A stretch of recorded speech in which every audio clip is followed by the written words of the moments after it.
আজ 7ই জানুয়ারি বাংলা ও বাঙালির জন্য এটা অত্যন্ত গুরুত্বপূর্ণ দিন। আজ বাঙালির প্রাণের সংগঠন বাংলা পক্ষর প্রতিষ্ঠা দিবস। আজ থেকে 8 বছর আগে কলকাতা ময়দানে একটা মিটিংয়ের মধ্য দিয়ে বাঙালির জাতীয় সংগঠন বাংলা পক্ষর পথ চলা শুরু।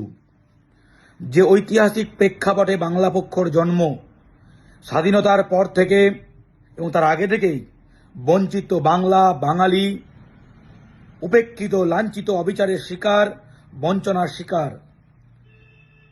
ধ্বংসের পথে পশ্চিমবঙ্গ যে বইটি রণজিৎ রায়ের লেখা অ্যাগনি অফ ওয়েস্ট বেঙ্গল পড়লে এটা পরিষ্কার বোঝা যায় ব্রিটিশ সরকার চলে যাওয়ার পর হিন্দি সাম্রাজ্যবাদী দিল্লি কিভাবে পরিকল্পনা করে বাংলা ও বাঙালির ক্ষতি করেছে এবং সেই বঞ্চনা আজও চলছে। আজ ভারতে বাংলা ভাষা আক্রান্ত, বাঙালি আক্রান্ত, রাজ্য অধিকার সংকুচিত, সেই যে প্রেক্ষাপটে বাংলা পক্ষর জন্ম, যে বাঙালি রাজনীতির শূন্যতায় বাঙালির কথা বলার কেউ ছিল না, সেই প্রেক্ষাপটে বাংলা পক্ষর জন্ম। তারপর থেকে বাংলা পক্ষর যে লড়াই সংগ্রাম চড়াই উতরাই পেরিয়ে 8টা বছর পেরোলো। বাংলা পক্ষ 8 বছরে অন্তত বাংলা রাজনীতিকে বাঙালিময় করে তুলতে পেরেছে। এখন প্রতিটা দল মুখ থেকে হোক মন থেকে হোক বাঙালির কথা বলতে চায় এবং বাঙালির শত্রুদের বিরুদ্ধে লড়তে চায়। অনেক পথ চলা বাকি, অনেক লড়াই বাকি, অনেক খামতি বাংলা পক্ষর আছে, অনেক দুর্বলতা বাংলা পক্ষর আছে। কিন্তু তার মধ্যেও অনেক প্রতিকূলতার মধ্যেও, টাকা পয়সার অভাবের মধ্যেও, রাজনৈতিক প্রতিকূলতার মধ্যেও বাংলা পক্ষর সমর্থক সহযোদ্ধাদের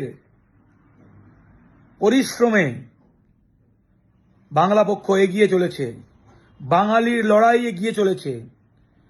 2026-এর ভোট আর কয়েকটা মাস পরেই, 3-4 মাস পরেই বাঙালির ইস্যু নিয়ে গর্জে উঠতে হবে।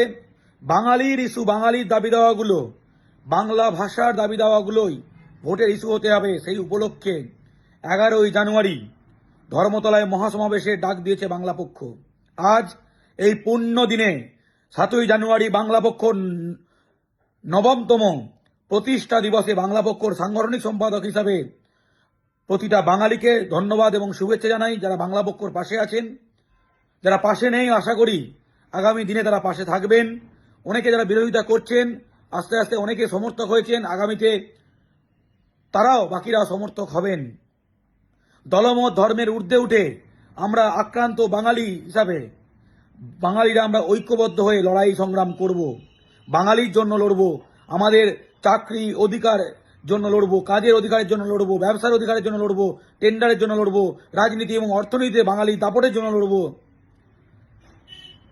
এই ভারতের সার্বভৌমত্ব এবং অখণ্ডতাকে পাথেয় করে এটা আমাদের চূড়ান্ত লক্ষ্য যে আমরা ভারতের সংবিধানকে সম্মান করি এবং ভারতের অখণ্ডতা এবং সার্বভৌমত্বকে বজায় রেখে সম্মান করে শিরোধার্য করে আমরা ভারতে বাঙালির অধিকার এবং সমানাধিকার প্রতিষ্ঠা করব।